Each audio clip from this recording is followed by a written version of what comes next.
changing, John?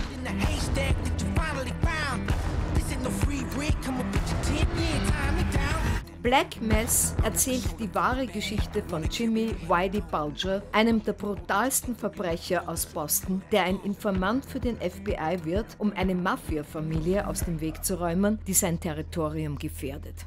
We all need friends. James Bulger, I was always fascinated by. Not just where he came from, how he lived, all that, but being able to evade authorities for a good 16, 17 years.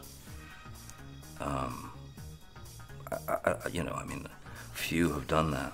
And so I was always fascinated with the story. Johnny Depp ist brillant als der Gangster James Whitey Bulger und eine Oscar-Nominierung ist ihm wahrscheinlich sicher. You have a star like Johnny Depp playing the lead. How do you approach a star and directing him? You approach a star just as you do someone who comes on with 2 lines or as a day player.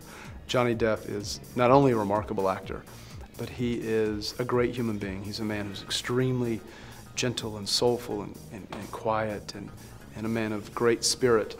So then to see him transform emotionally and psychologically into a man who's venal and violent and cold and chilling was a sight to behold, and together to be able to create what we hope is an indelible character, screen character, was really the thrill of a lifetime, because seeing him so far from who he really is was just mesmerizing.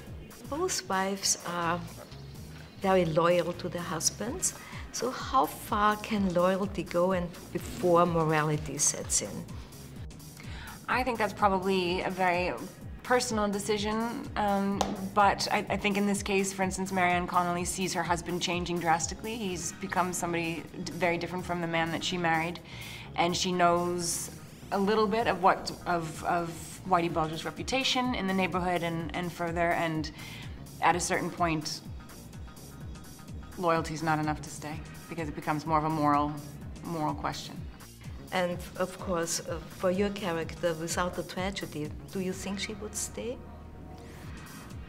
I mean, I think that when something like that happens, a profound psychological eruption occurs, and I don't know. I can't speak to that. I think that going through something as devastating as losing your child, I think it completely wrecked her. And it wrecked him, and his way to deal with it was to just become, you know, the monster that he became. I believe that in real life, they stayed together a little bit afterwards. How do you relate to the character? Did you have a childhood friend you were very loyal to? Was that something?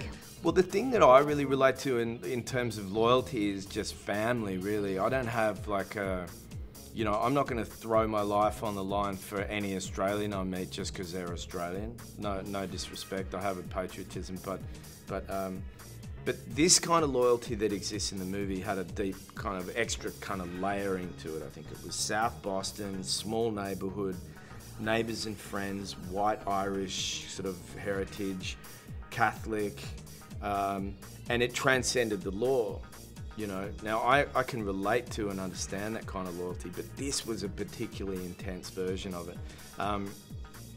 You know, and also, you know, the idea that John was probably not a natural alpha kind of leader, and Jimmy was.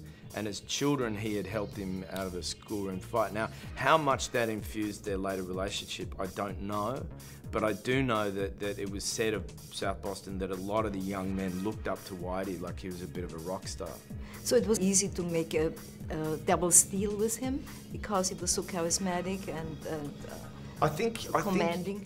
I think it's sort of like, be careful what you wish for. You know, it reminds me of, you know, Rosemary's Baby and those sort of great movies where someone's like, I really have an ambition to do something. You know, Rosemary's husband, you know, just wants to succeed as an actor. He's like throws his wife under the bus in order to get there. The idea that John really wanted to achieve a high status in the FBI, I think, was really about him wanting to be celebrated. Now, in order to be celebrated, he did the opposite of his job in order to get there. But I don't think he thought like that. I don't think he woke up in the morning and goes, all right, I'm going to be crooked in order to be successful. I think he really believed he was doing the right thing up until a certain point. And then he would have had to have looked back and looked at the gold watch on his hand and the boat and the trips that he was getting and the money and be thinking, I think I've been played. I think I've been played the opposite to what I should have played. Do you think the fact that Marianne is leaving him really brought his downfall? Yeah, I mean, that to me is one of the big tragedies of the movie, is that John was so two-faced that, you know, one of those faces took precedent, and the face that he had to wear in order to navigate the FBI and the particular mask he had to wear within the FBI because he was dancing on the other side of the law meant that, you know, the mask that he was wearing home became very transparent. I think, you know, in our context of our story, Marianne really called him out on that, and he couldn't survive both things, sadly. She's my favourite character in the movie. Yeah, and she was the emotional support to him when he loses that.